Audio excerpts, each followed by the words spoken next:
Hello, everyone. My name is Caitlin Coulterman. I am the administrator for the Kansas Community Empowerment Program, and I'm excited to invite you all to our very, very first training of the 2026 KCE program year. Can everyone see my screen? Okay. And I apologize if I look a little distracted. I'm still letting people in from the waiting room. Okay. All right, so we'll dive into the agenda for this very first training over Board Governance and Bylaws 101. I would like this to be very informal and a lot of interaction with you all. I'd really like to hear what has worked for you all and what hasn't worked for you, and just hear some sharing of best practices and giving each other advice. I'd really like this to be interactive as possible.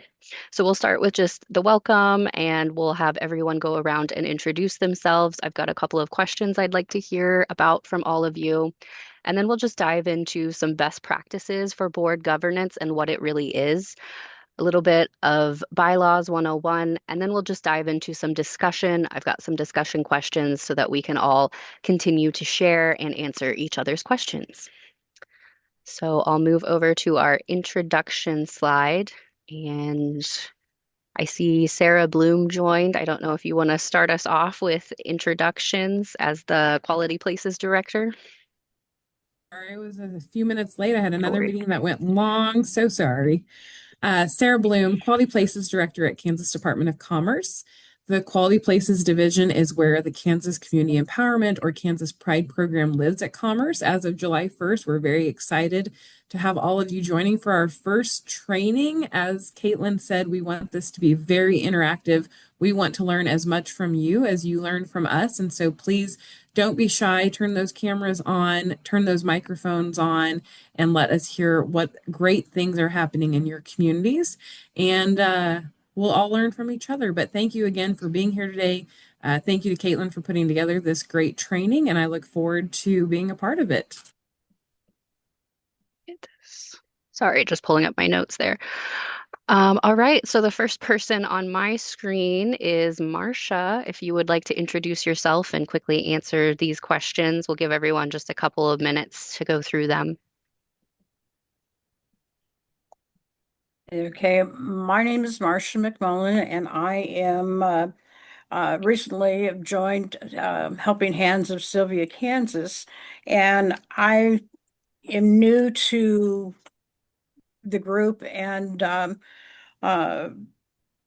am trying to gather all the information that I can about um, the bylaws, how we create them, and what needs to be done. So I'm kind of I'm I'm a newbie. I'm learning everything I can at this point. Okay. All right, next person on my screen is Anita.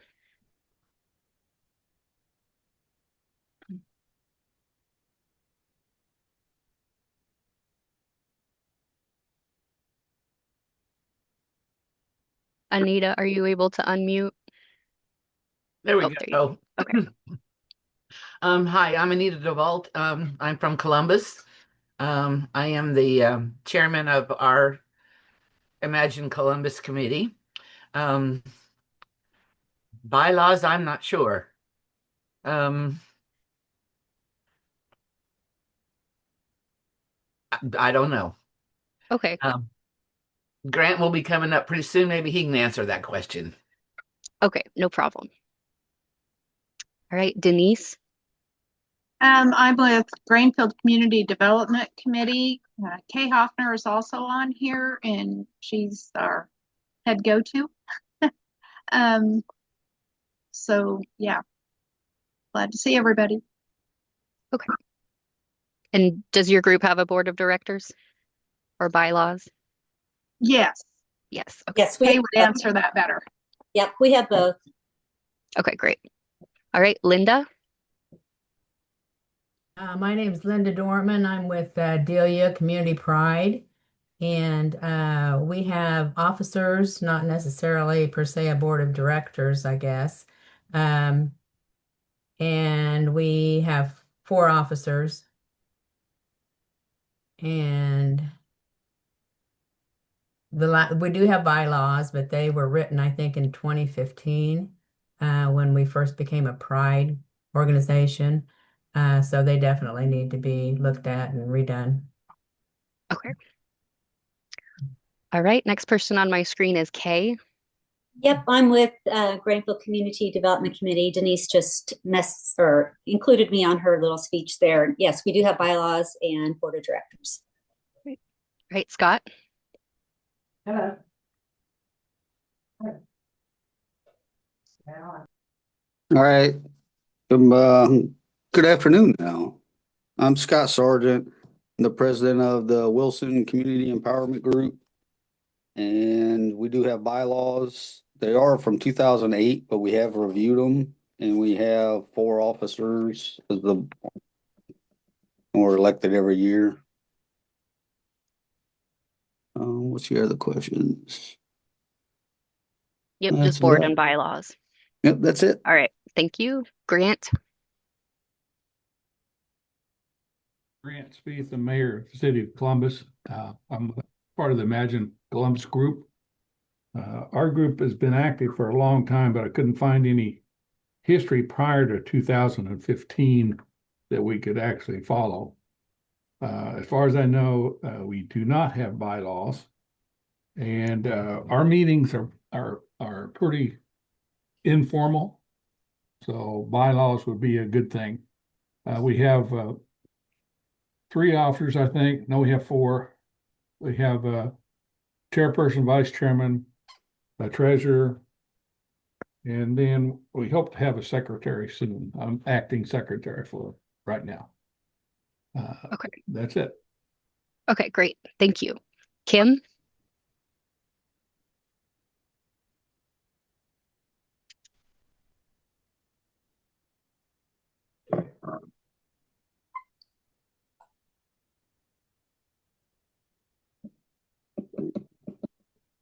Kim, are you there? Oh, I think she's frozen.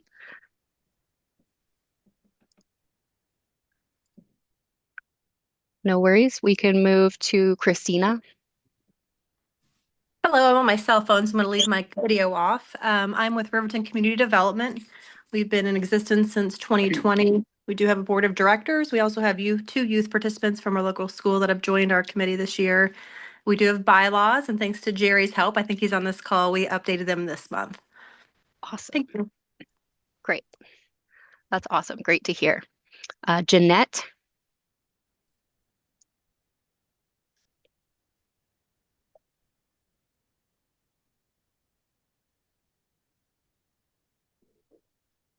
Jeanette, are you there?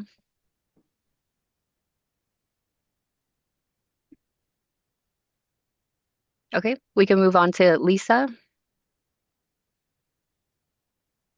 Hi, I am Lisa Feldkamp. I'm with the Lincoln Center Improvement Committee. We have, I don't know if you call this a board, we have a president, vice president, secretary, and treasurer. We have bylaws, but they probably need updated. Mm. Okay, thanks for sharing that. Let's see, I think Teresa is next.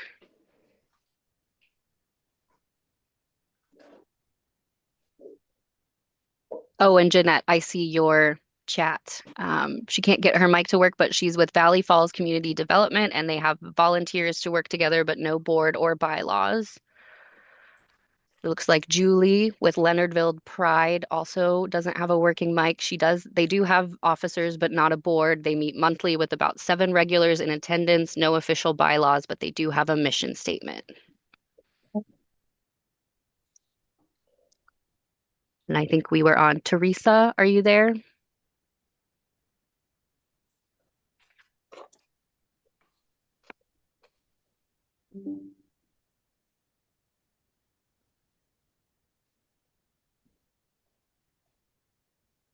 All right. If you're having trouble with your mic, you can always just add in the chat your introduction. But we can move on to Laura. Good morning, Laura Musel with Blue Rapids Community Action Team. We have 4 officers, and they are also our board of directors. We do have bylaws, and I believe they were somewhat updated last year. Okay. Great. Thank you for sharing. Let's see, Julie already shared, so we have Jerry.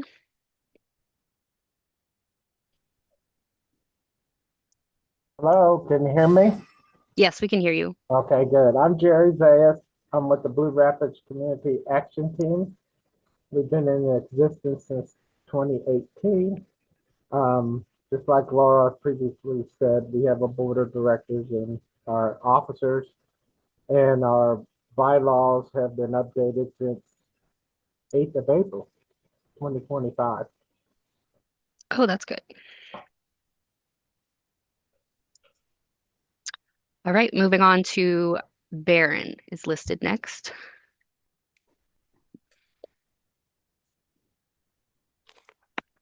Baron, are you there?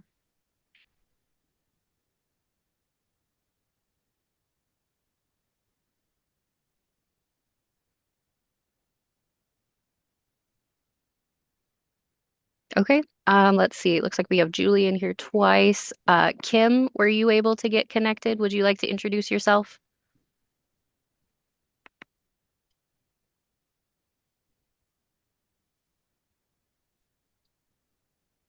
Okay. We might be having some technical difficulties. Did I miss anybody that would like to introduce themselves? Okay. Great. Thank you so much for introducing yourselves and giving us just a little bit of insight on where you're at with your board and your bylaws. Um, we do have the data for this. I just wanted to go around and introduce everybody and kind of see where you all are at and see if anything has changed. But currently, who we have enrolled in KCE. We have 60 communities currently enrolled, and we have about 12 that we're still trying to get re-enrolled from the previous administration. So just kind of a breakdown of how many communities of action we have, communities of growth. We have 16 communities of growth, 10 communities of action, and currently 34 communities of excellence. Of these groups, this is how many currently does or did indicate in their application that they do have a board of directors. And this seems to be pretty consistent across the three tiers. It's about 70 to 80% do have a board of directors, and 20 to 30% do not currently have a board of directors. So I thought that was really interesting. I thought I'd just show you all where all of the KCE groups currently are. And it looks like this group is kind of with that same kind of ratio, yes to no. So we'll go over a little bit on what is board governance. This is really just the framework, the rules, the systems, anything that a board uses to keep itself efficient, effective, and in alignment with your group's mission and vision. There are a lot of different benefits of having a board, just having that structure, having that accountability, having everything written out so that everyone is on the same page can really be beneficial for your group. Making sure that you're sharing in the leadership and responsibility. Everything is consistent, everything is clear, everyone's on the same page, and accountability and transparency can be really important in the community, especially if one of your community members comes up to you and wants to hear more about your group. You have that structure that you can show them, that you have everything written out, and you know kind of your strategic plan for the future and how this group is going to keep staying sustainable. It also reduces burnout for individual leaders so that it's not just one person, kind of all of the responsibilities falling on them. It's just formally written out. These are what the responsibilities are, and this is how we all work together. It can also provide greater credibility with any partners. And while we do not require you to have a board of directors, it definitely won't hurt in your grant applications to have that credibility, to show that you have that structure and show that you have that organization and that you've had those discussions and figured all that out for your group. So what are the duties of board members? So a board member's three core duties: duty of care, duty of loyalty, duty of obedience. So your board members, they should be informed, they should be showing up, they should be engaged, they should care about your group. They also have a duty of loyalty. So just acting in the best interest of the organization. You, of course, want to find board members that are doing that. And finally, duty of obedience, just making sure that everyone is following the mission, the bylaws, and any other rules that your group has come up with. Best practices. So I just wrote some quick tips for things to keep in mind as you continue to have your board, or if you are looking to form a formal board. You want to make sure that you are recruiting diverse members of your community. You don't want all teachers or all bankers. You want diverse people from the community to be able to show their mindset, their opinions, so that we can really see what the community wants and not just from the same people. You want to make sure that you clearly define the roles of your board, of the officer roles, and how long their terms are. How, if it's a 1-year term, a 2-year term, how many terms can they do consecutively. You just want to make sure that you have all that figured out so that there's no confusion with how long a board member is supposed to have these responsibilities. It's very important to meet regularly, and I would highly advise that you send out your agendas and all of your materials in advance. It's very important to have everybody reviewing those materials so that you're not wasting time during the meeting. You shouldn't be reading the entire meeting minutes from the last meeting during your current meeting. Those should already have been reviewed so that you can just move and approve those meeting minutes and move on with the more important bulk of the meeting. With that, you want to make sure you're using committees effectively. You don't want to be focusing in on one issue for the entire meeting. If that's happening, just create a committee and have that committee meet outside of your typical board meetings. You want to make sure that you're doing self-evaluations at least annually and planning for leadership succession. So, along with figuring out how long your terms are, you want to make sure that you are keeping the group sustainable and you know who is going to be in leadership and how that leadership succession is going to work. Officers. So typically a board, these are the typical officers a board has: a chair, the one who leads the meeting, sets the agenda. You might have a vice chair who can support the current chair, especially if they're absent, they can fill in as the chair for the meeting. Many groups have a chair elect where they go ahead and elect the person who is going to become the next chair. So this is really important so that can really keep consistency in leadership. So the chair elect will kind of shadow the current chair, see how things are run, and then that leadership will continue consistently through those transitions. Past chair can kind of act as an advisor to the new leadership. And then, of course, secretary, you need somebody taking minutes, maintaining records, anything to do with compliance. And treasurer is very, very important to oversee the financial health and anything to do with your group's finances. Committees. So as I said before, establishing committees can be a huge time saver during your formal board meetings. You can have standing committees for ongoing things like events or marketing or whatever your group may need. You can also come up with ad hoc committees. So for example, if you wanted to create bylaws or update your bylaws, you can create a committee, a bylaw committee, to just complete that short-term activity and then just dissolve once that committee, once that task is completed. You should make sure that you know how much authority your committee has. Generally, a committee should be recommending policy to be approved by the full board. They shouldn't be voting on things themselves. They should be discussing, coming up with plans, and then bringing it back to the full board for vote, discussion, and vote. Make sure that you're using your full board members' expertise. Again, you want to make sure that the knowledge and the expertise on the committees are very diverse and not just sectored in one area of expertise.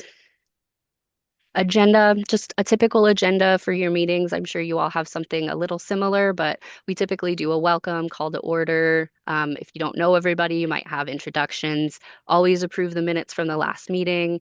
Any reports you might have from officers or committees.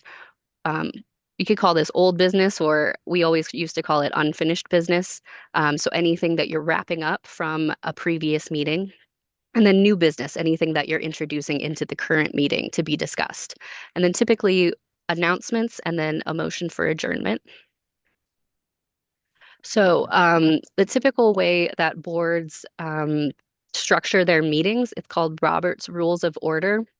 So typically, when you are conducting business during the meeting, you'll have a motion, so a formal proposal for what the board member wants to do or wants to discuss. So for example, I move that the board approve the 2026 budget.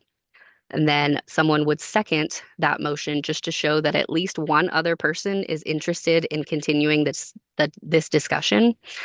So just I second the motion. This is typically how meetings run: motion, second, and then the group will discuss. And then the chair will hold a vote to be able to make decisions. This is just typically how formal meetings run. I know a lot of you probably run meetings informally, but this is a great framework to be able to keep your meetings running smoothly. So even if you don't have a full board, as we know, about 30% of the KCE communities don't currently have a full board. But if you don't, you can still use those formal meeting agendas. You can still follow Robert's Rules of Order during meetings and get that experience with formal parliamentary procedure. You can still create committees, and you can still have at least a couple of officers to take care if you want to have meeting minutes and somebody taking care of your financials. You can still elect a secretary or a treasurer. Moving into just an overview of bylaws. So these are the governing rules that show how the organization is run. It's really important to have these written out so that there's no confusion, so that nothing changes in anything's mind, just to make sure that we can go back and really look at what we had decided. So the benefits of having bylaws, it really, again, provides that structure and stability. It keeps the group sustainable so that the next, as new people come in, they can read the bylaws and they know how the group is supposed to run. Again, it clarifies the roles and the responsibilities, how decisions are made. This will help to reduce a lot of confusion. And then if there's any conflict, you'll have something to go back to. And it definitely, as I said, supports transparency and accountability in your community. It's really important to have those bylaws just in case anyone asks, how does your group run? How do you keep everything fair and make sure that everyone is kept accountable? So bottom line, strong bylaws help create strong, sustainable KCE communities and boards. So kind of the key sections. Typical bylaws, you'll typically have the name and the purpose of your group. So the legal name of the group, your mission or vision statement, the board structure, so the membership, how many board members do you have? What do they need to do to be eligible? How long are their terms? How many terms can they have? If you have officers, just outlining those roles and responsibilities and whatever officers are involved in your group. Meetings are really important to map out, like how often are you expecting to have meetings? Is it quarterly? Is it monthly? How many people do you need to have there to have a quorum? And how are votes held? It's important to have that mapped out. We talked a little bit about committees. Do you have standing committees? Can you create ad hoc committees, and how would that work? And what authority do committees have? Any conflicts of interest? What happens if someone is voting on an issue that they have a personal stake in? What happens? Do they need to dismiss them or leave the room? What would happen in that kind of situation? How can the bylaws be amended? How does that work for your group? Really outlining how you want that to look. And then just what happens if this group dissolves? Where do the funds go? What are the next steps for that? So I have an example of some bylaws. This is from a KCE community. This is Admire. So they gave me this during the KCE listening tour, and they said we could use it as an example. So it pretty much is outlined as what I just showed you. They've got their name and their purpose. They've got their mission statement. They've got their kind of board structure and membership, what people have to do to be eligible, what voting rights members are entitled to. They've got outlined what their officers are, their committees, And then they also have a section on financial matters, which is not a bad idea, especially working with fiscal year. If you work with other groups that have different fiscal years, for example, the state's fiscal year is July 1st to June 30th. That can get kind of confusing. So it is good to have your fiscal year written out, especially if it's not the calendar year. And then again, just how they create amendments, and they've got their dissolution clause there. So once you come up with these bylaws, you'll have some discussion and be able to sign, and you'll want to make sure that you are regularly reviewing your bylaws. Of course, you'll create bylaws when you create a new organization. If there's any structure changes or any like significant new leadership, it would be important to review then. If there's any significant growth or if there's new funding, but just generally 3 to 5 years will be best practice. And this PowerPoint and the recording will be available after. We'll email it out. So just kind of the creation process. I would recommend having a committee draft the bylaws. If you would like someone to review it, we have a legal department here at Kansas Commerce that reviews everything that we do. So that could be an option for you. Making sure that you're having the discussion, going through the bylaws, and making sure that everyone on the board agrees and is on the same page. And then having that formal board vote and making sure that you are recording and storing the approved version somewhere where everyone has access to it. Everyone should always know where the most recent updated bylaws are. So the board's role in this is really to ask themselves, do these rules support our mission and vision and how we actually operate? Make sure that you are approving any changes by vote and following them consistently. So that's all I have for a little presentation. Just wanted to give an overview of all of the different aspects of having a board. And now we really want to hear from you all. So I've got some discussion questions. Just want to hear, what governance challenge does your group face? What part of your bylaws cause the most confusion if you have bylaws? What support would help your group function better? And just what is one improvement that you can make this year? So I just want to open up the floor to discussion. Just whoever wants to jump in, we can share advice, we can share tips. Yeah. I've got a few questions. This is Kay Hafner. Can you hear me? Yes, I can hear you. Okay. Can the chair and the treasurer be the same person? I mean, I think it would be up to your group, but yeah, there's no reason why the chair and the treasurer couldn't be the same person. But again, you might want to have that outlined in your bylaws, how exactly that would work, how it might be too much for one person. I would recommend, spreading out the responsibilities, but if you're in a crunch for leadership, I think, yeah, definitely could be the same person. Okay. Another question is I was wanting to review our bylaws at our next meeting. And one thing that we need to include was voting online, because we do a lot of stuff on our group Facebook. And that might be something when they get their bylaws put together, they might include that if there's an approval to be able to vote online for stuff. Okay. Yeah. Yeah, that's definitely an option. Sometimes if we don't reach quorum at our board meetings, we just have an online vote that we send out after the meeting. So yeah, that's definitely an option. Hey, what do you mean by your Facebook group? Is that just that's kind of how we communicate a lot. We have a GCDC Facebook page. It's private, and it actually works really well for us because you're able to look back on conversations and votes that way. We just share a lot of information on there. So it's just your board members, though. It's not the general public. Correct. It is a private, just our members, the members of our committee. Yeah. Okay. It works out great. Sure. Something to consider if you do need to vote. I think Facebook is great, but sometimes maybe you want it to be anonymous. Maybe there's a hot topic that people don't feel comfortable voting for. Okay.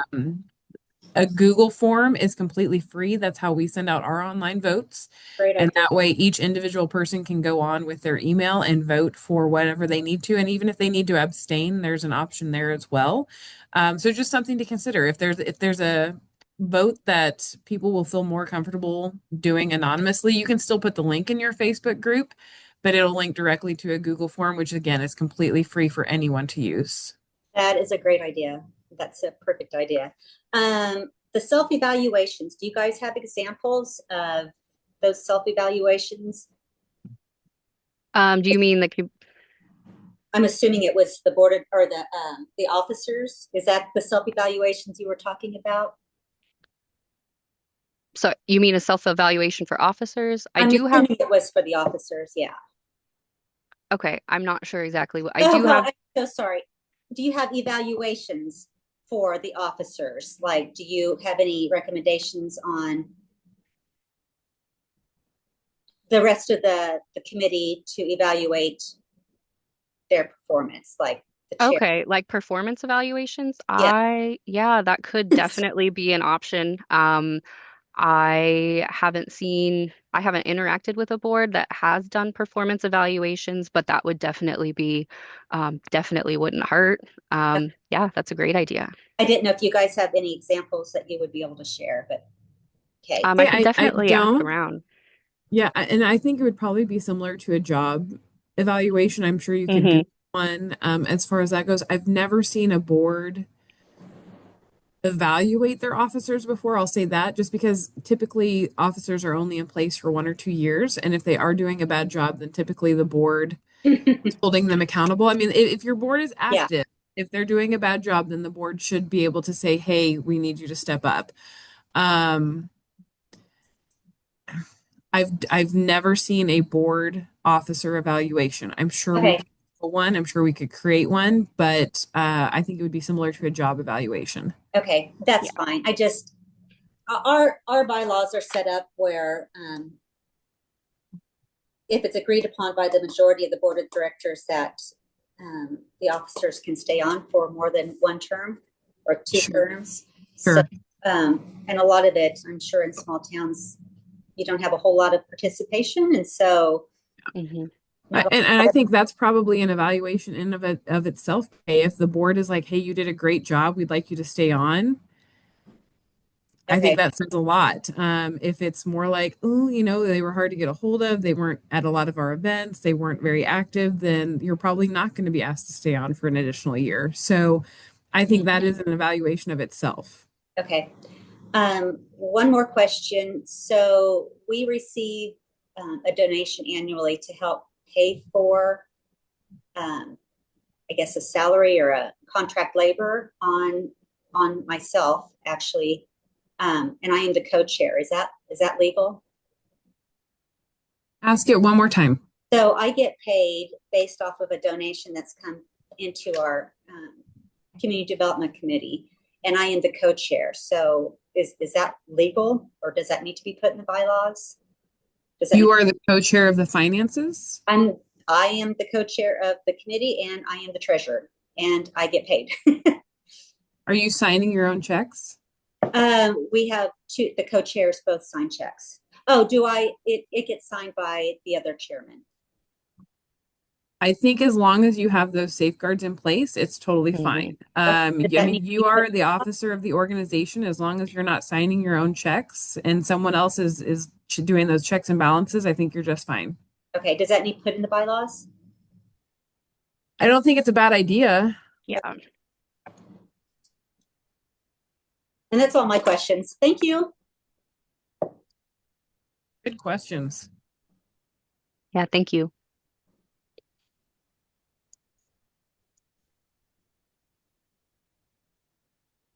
Oh, do we give each member a copy of the bylaws? I would, yes. Okay. How many of you do a training with your new board members? Let's say you have a new board member that comes on, you provide them with, the dates of your yearly meetings, you provide them with the bylaws. Are they getting a training when they jump on? Are they given their expectations as a board member?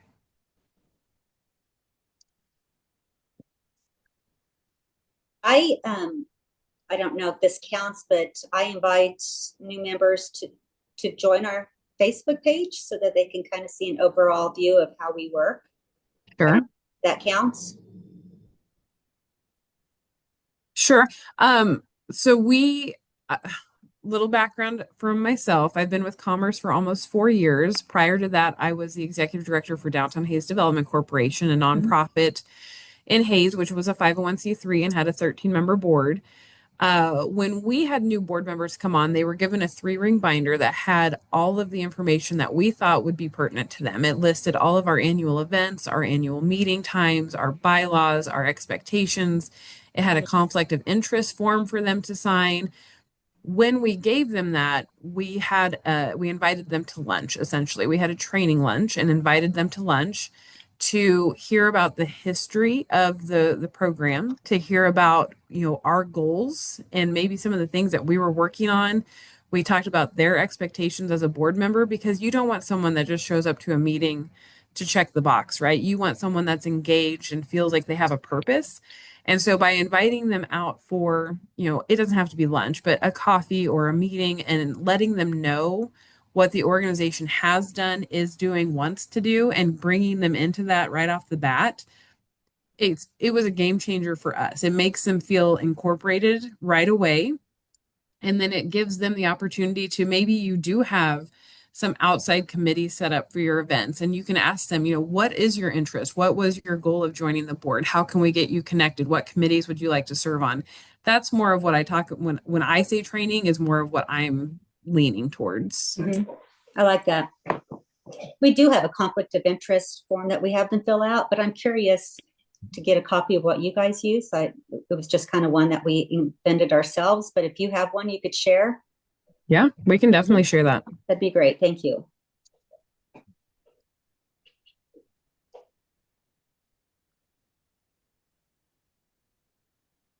Hey, Kay. Yes. What, you were the one that was just talking, right? This is Jerry Zayas here. I would have a concern based on your information that you provided about you being co-chair and treasurer and all that other stuff. Are you registered as a 501c3? Yes, we are. Well, I need to read this to you, okay? Because this is from the IRS and I do taxes on the side. You have to be careful when you're a 501c3, because it says, no part of the net earnings of the corporation shall inure to the benefit of or be distributable to its members, trustees, officers, or other private persons, except that the corporation shall be authorized and empowered to pay reasonable compensation for the services rendered and to make payments and distribution in furtherance of the purpose set forth. My thing is, you were asking the question about whether you should put it in the bylaws, and this would be a case where you should put it in the bylaws, just to make sure you're covered under your 501c3. Okay, I appreciate that. Jerry, is there a chance that you can put that in the comments so that she's already got it to copy and paste? Oh, okay. I'll try.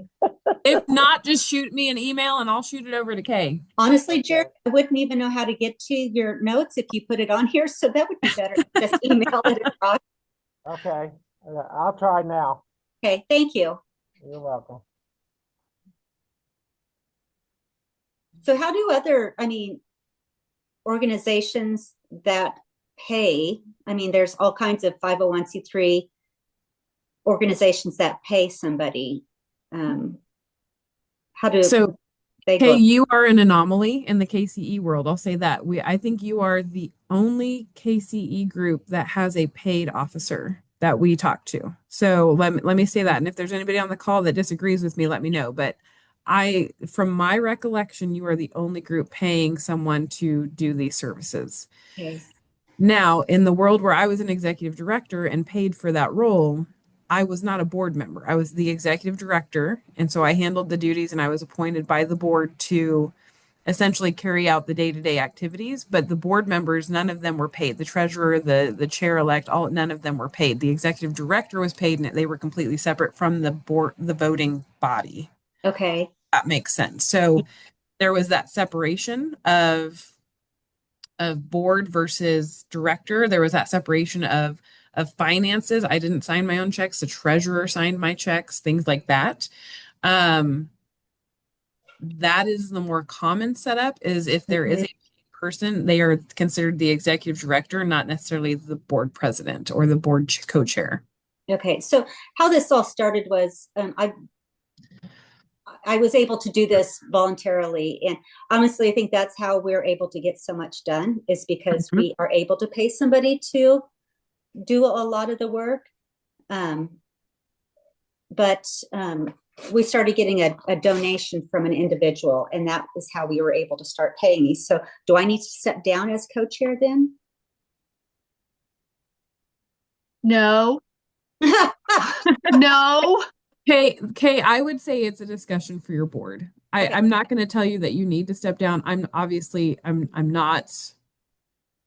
The a legal amount of person. the amount of hours that Kay was putting in was crazy.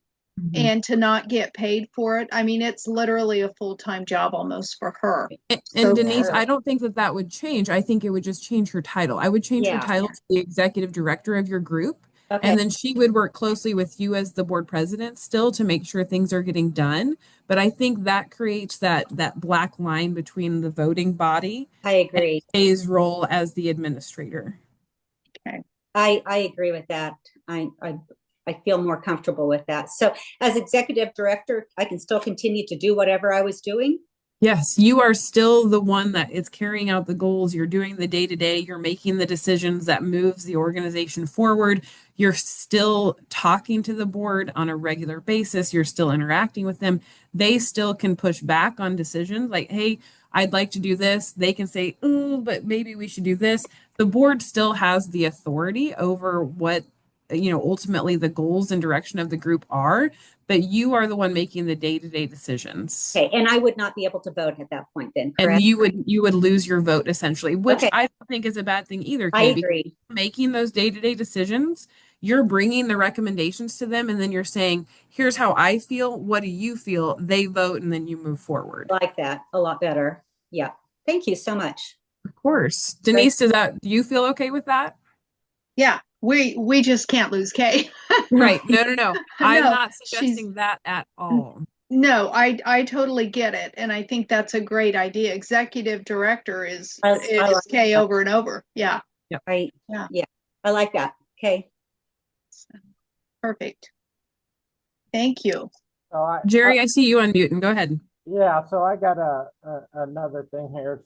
It's about the motions that people complain about in small organizations like this. So, well, do we need to have a motion for that?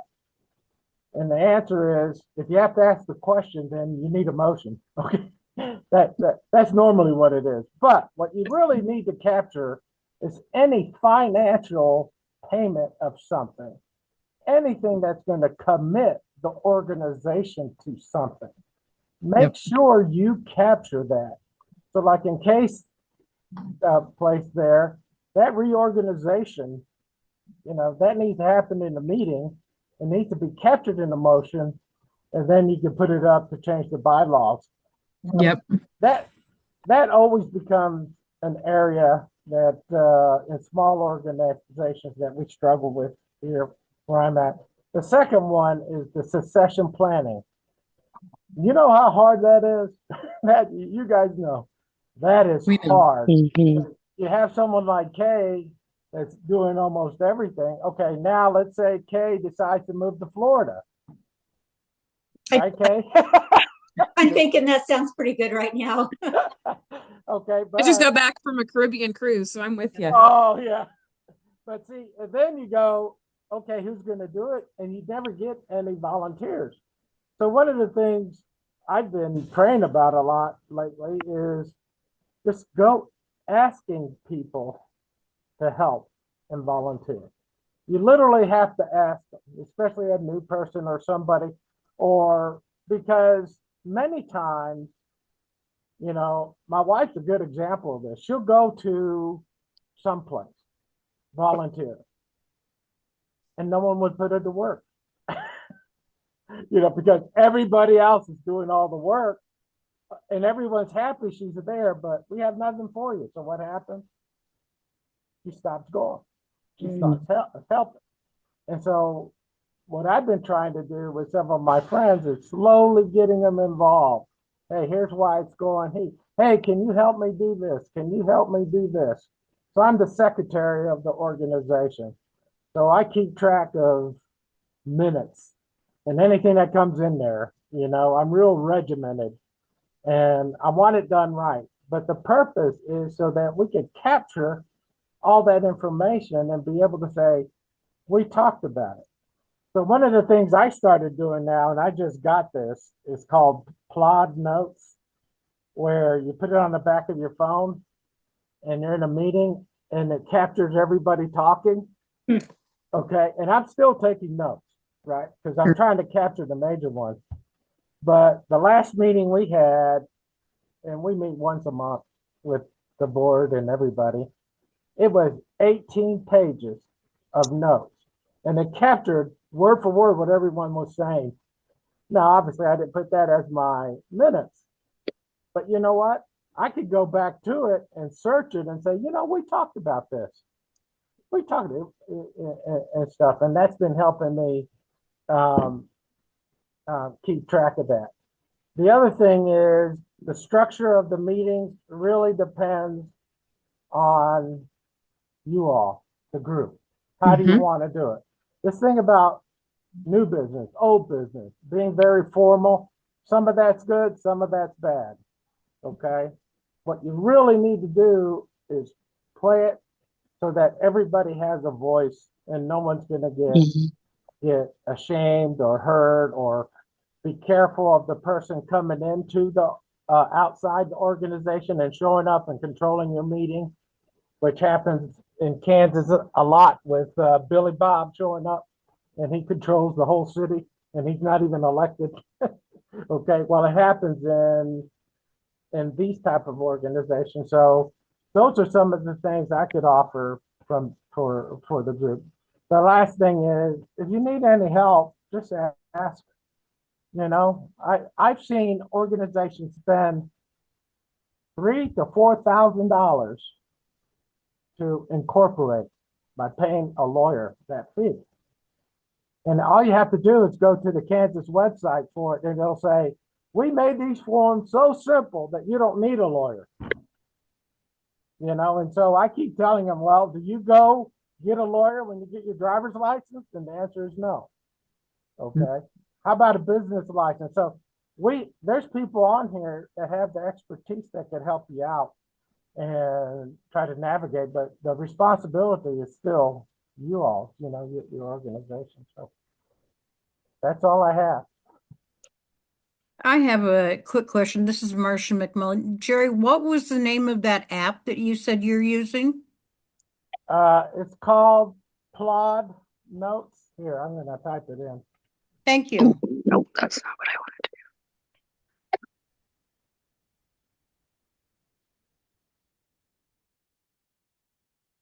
What it does is, and I couldn't get my camera to work, but it's a little thing you attach to the back of your phone. You don't even have to attach it to your phone. You just little small thing, you put it in there. And they have a subscription service and a non-subscription service. And the difference is 200 minutes. So I'm the secretary of about 3 or 4 organizations. And so I never go past 200 minutes. So I got it for free, basically.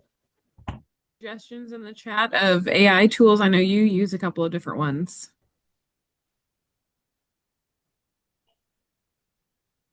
All right, my video froze. You're good. Are you You're not talking to frozen. me? Okay, Yes, good. sorry. Jerry suggested Plod Notes. I know there's several other free AI tools out there. Otter.ai Yeah, is one of them. that's the Any one I other? use. Okay.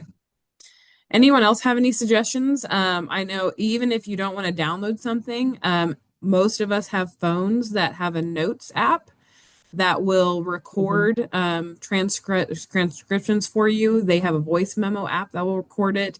And then you can throw it into something like ChatGPT for free as well. So there's lots of different free AI tools out there.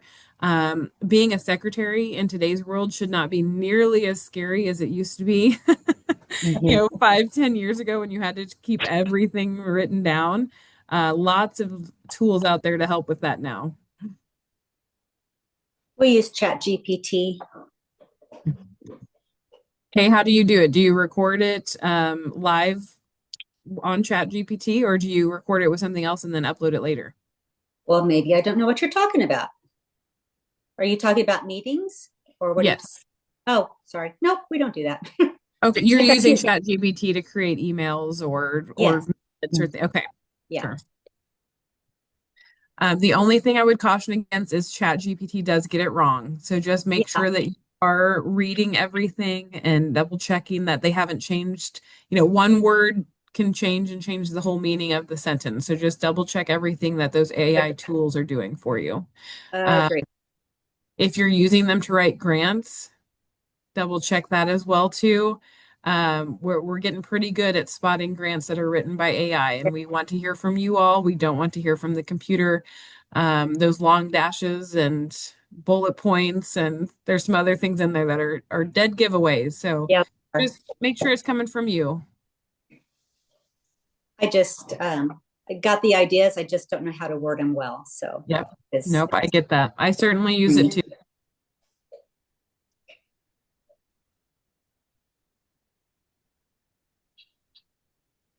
Wonderful. Any other comments or questions as we talk about board structure and meeting structure? Helpful tips for those that don't have boards?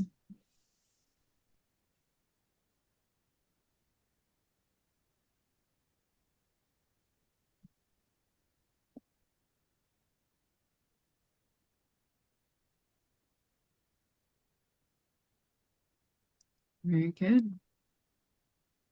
Thank you for this information. Of course. Thanks for all the questions. Yeah. Thank you all for coming. Yeah. I guess I'm heading to Florida soon, huh? Hey, you're pretty tan already. It looks like you got back.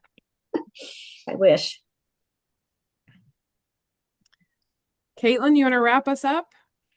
Yeah, sure.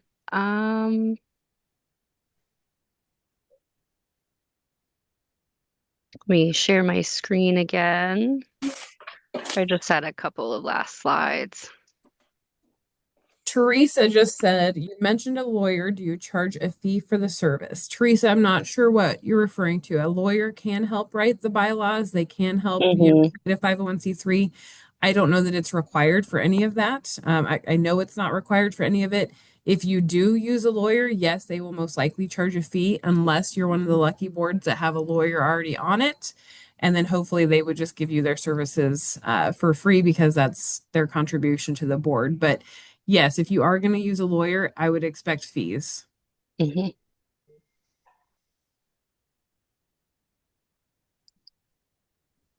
All right. Well, I do have a slide that just has kind of a self-evaluation that you all could do annually. Just kind of ask yourself, does each group member, do they know the mission and vision? Do they know where the bylaws are if you have them? Are your meetings productive? Is the bulk spent on important issues? Are you sending out those meeting materials? Do you have an attendance policy? Are board members actively engaged? And do you have committee and role descriptions? So this is just kind of a little check-in that you all could take a look at annually. And you can take a look at it later since this will be recorded and we'll send out the slides. So just next steps that you could possibly take back to your group, just reviewing your current board members if you have a board, and your officers if you have them. Maybe having a discussion on if you want to have a more formal board if you don't currently have one. Reviewing your current bylaws if you have them, or maybe trying to set up some if you don't have any currently. And then just identifying any unclear, outdated sections in those bylaws and coming up with a review committee if needed. With that, I'll put up our contact information here. If you have any questions, you can always email or call us. And yes, Teresa, I did mention just as a suggestion, if you do want to have a lawyer look them over, that's definitely just an option. I just put it in there that could be a good idea. But definitely, as Sarah said, I think there would be some fees associated with that. So you might reach out to people in your community if there is a volunteer that might be interested in helping you out with the legal side. Yeah, and she did mention that we have our own lawyers. They are Mhm. there for commerce use. They are not there for public use. So I apologize for that confusion. But yeah, we Yeah, totally. Barry has put his email in the chat to help. Um, we can certainly connect you with other lawyers potentially that may be willing to help, but look locally first. And again, it's never a bad idea to have one on your board anyway to see if they can be of assistance Mhm. in all of these questions that tend to arise. But yeah, we Commerce has a team of lawyers, as you might imagine, but they are for commerce use only. So I apologize for that confusion. But sorry, Caitlin, go ahead. No worries. Just any other questions, any other comments?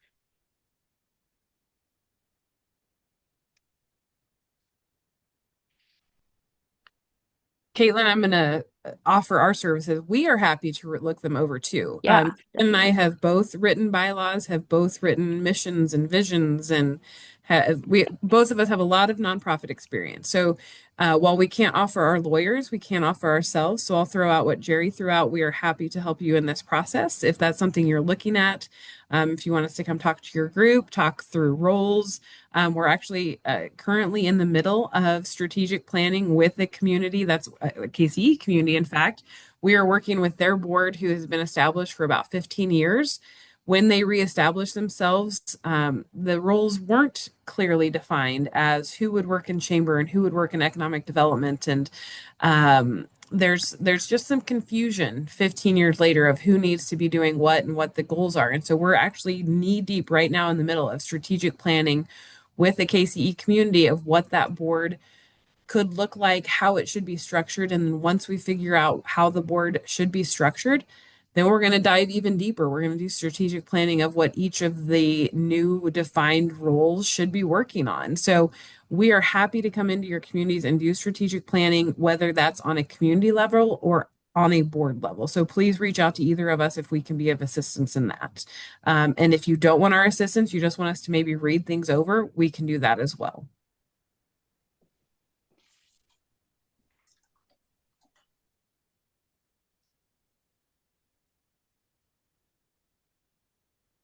Right. Any last minute questions, comments?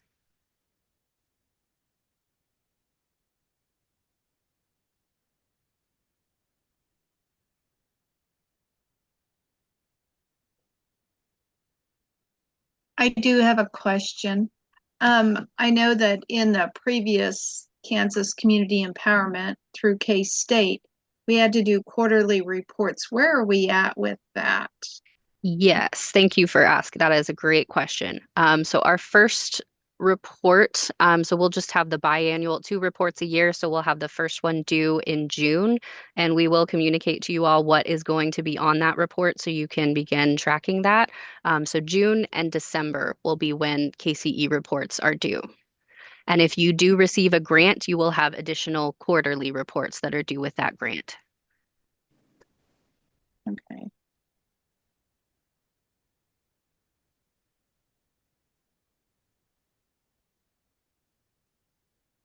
Great question. All right, and we are now a Kansas Community of Excellence. How often will we have to apply for that? So for the special enrollment period, yeah, you'll just have to enroll once. Yeah. So Denise, since you've already applied, you won't apply again until July of Hmm. 2027. So Yeah. July Oh, 1st okay. of every year will be the re-enrollment period for every community. But for communities that were already enrolled when we took the program over, we had that special enrollment period in December. So you are now enrolled for all of 2026 and part of 2027. So when we open re-enrollment on July 1st, 2027, that will be the first time that you have to re-enroll. You are a community of excellence up until that point.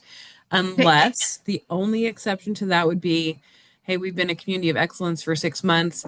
It's more than we thought that it was going to be. We'd like to go down a couple levels. Then you can reapply July 1st of 2026 for a different level. But if you are happy with where you are and how your group is working, you will not have to reapply again until 2027. Okay, and then is it yearly after that? It's Or- yearly after that, forever and ever. July 1st, forever and ever, Mhm. yearly after that. Yep. And that's just a way for us to check in with you, to see if your mission and vision has changed, to see if your board of directors has changed, to see if your annual goals have changed. You can really kind of consider it just another annual report of, yeah, we're happy with our level. Here's what we're working on this year. It's another way for us to check in and make sure that we're touching each group at least 3 times a year. And we're going to be visiting every community at least once a year. That's a commitment that we've made. So there's going to be a lot more interaction with Commerce outside of just the reporting. Okay, thank you. Of course.